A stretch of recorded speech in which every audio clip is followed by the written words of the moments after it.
Jack Johnson defends his title once more against Jim Jeffries. Reno, 4th of July, 1910. One of the great events in sports history is just 24 hours away as we look at downtown Reno, Nevada on July 3rd, 1910. Jeffries retired undefeated in 1904, over 6 years ago. The city of Reno is in a frenzy as 15,000 fight fans swarm into the little town. This is the fight the entire boxing world has been waiting for. A clash between the two men who are ranked as the greatest heavyweight champions of all time. Let's go back 6 months to the time when Jeffries first opened his training camp and look at what 6 years of inactivity has done to the former champion. Here we see Jeff shaking hands with well-wishers. His weight at this time is over 314 pounds. Also visiting Jeff are former heavyweight champions John L. Sullivan to your right and James J. Corbett to your left. There had been an 18-year feud between these two great fighters, which is finally patched up on this very day. To the delight of cameramen, they go through a mock sparring session with the mustached John L. showing some of the feints he used over 2 decades ago when he was bare-knuckle champion. A final handshake ended all of the bad feeling between the two. We're seeing the stadium being built, which will feature the biggest sporting event of the century. This is the first time in pugilistic history that an arena has been built specifically for one special prize fight. The promoter is the fabled Tex Rickard, who paid $120,000 in gold to capture this sporting plum.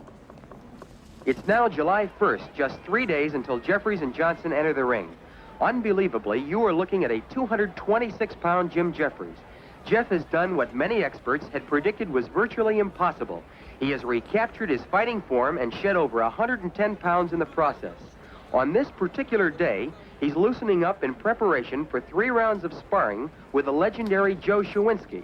A crowd of over 1,000 fight fans is present to watch Shawinski, a man considered one of the great fighters of the era, demonstrate to Jeffries the various moves he used to whip Jack Johnson, the present champion.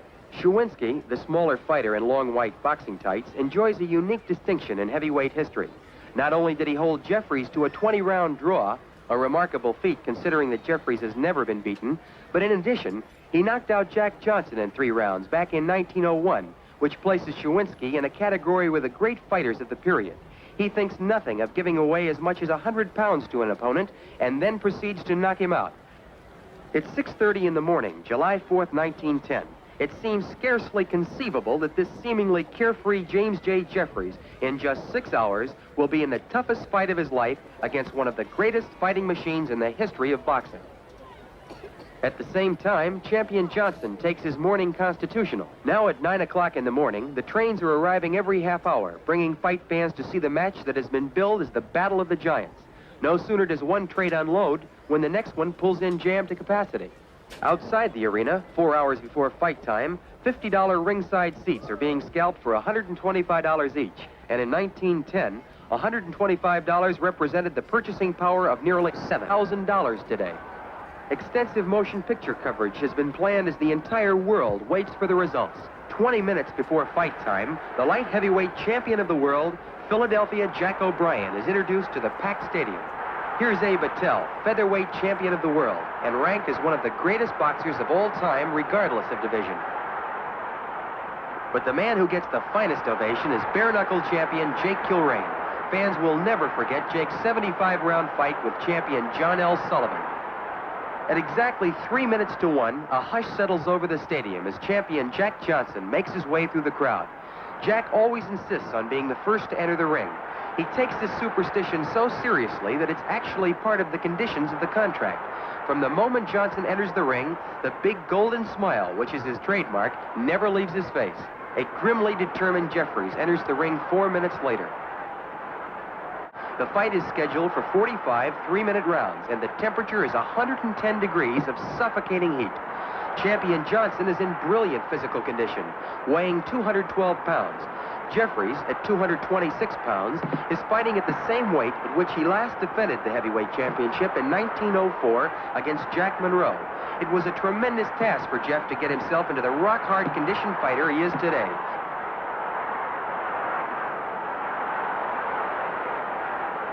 Jeffries won the heavyweight championship of the world 11 years ago, on June 9th, 1899, when he knocked out Bob Fitzsimmons in 11 rounds. After successfully defending the crown 7 times in that period between 1899 and 1904, he retired undefeated, having beaten every prominent heavyweight who wanted a chance at his crown. Round 1 draws to a close with both men conserving their energies, knowing there are a possible 44 rounds to go. As round 4 begins, neither fighter has gained a clear advantage. In rounds 2 and 3, the two men continued feeling each other out, searching for weaknesses, using early caution. The third man in the ring is none other than promoter Tex Rickard. For weeks, Johnson and Jeffries haggled about who should referee the fight. Rickard attempted to solve the problem by asking the President of the United States, William Howard Taft, to be the referee.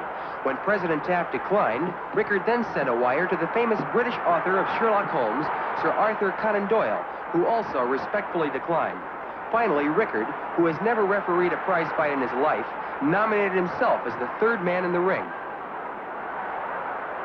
While he was in training, Champion Johnson had read the glowing accounts of the giant-like strength of Jeffries. It said that no man living can tie Jeffries up in close. When Johnson heard this, he said that he was not only going to tie Jeffries up in the clinches, but that he was going to actually twist Jeff's arms behind his back in order to completely neutralize the strength of the challenger. Johnson lands a stinging overhand right, which is the best punch of the fight thus far, and round 4 comes to an end. We go into round 13 with the challenger Jeffries tiring badly. In rounds 5 through 12, Johnson has slowly but methodically worn Jeffries down with hard right uppercuts in the clinches and powerful lefts and rights to the body. The fight is definitely going the way Johnson has planned it. The champion is setting his own pace, letting the years of inactivity, the tremendous heat, and his own powerful punching slowly take their toll on the 37-year-old challenger. When Jeffries retired 6 years ago, Tommy Burns won general recognition as heavyweight champion by going around the world and defeating every heavyweight who laid claim to the crown. Burns lost his title December 26, 1908, just 2 years ago to Jack Johnson in Sydney, Australia, in a spectacular contest. Johnson returned to the United States and last year, in 1909, successfully defended his title against the middleweight champion of the world, Stanley Ketchel. This is Johnson's second title defense, and Jeffries is considered by far the most formidable opponent that Johnson has ever had to face. Both men are now feeling the effects of this tremendous heat, but it's the champion, Johnson, who definitely appears to be the stronger of the two. A smashing right hand by Johnson is followed by a jolting right uppercut. Champion Johnson is getting a $60,000 guarantee for this title defense, by far the biggest ever made to date.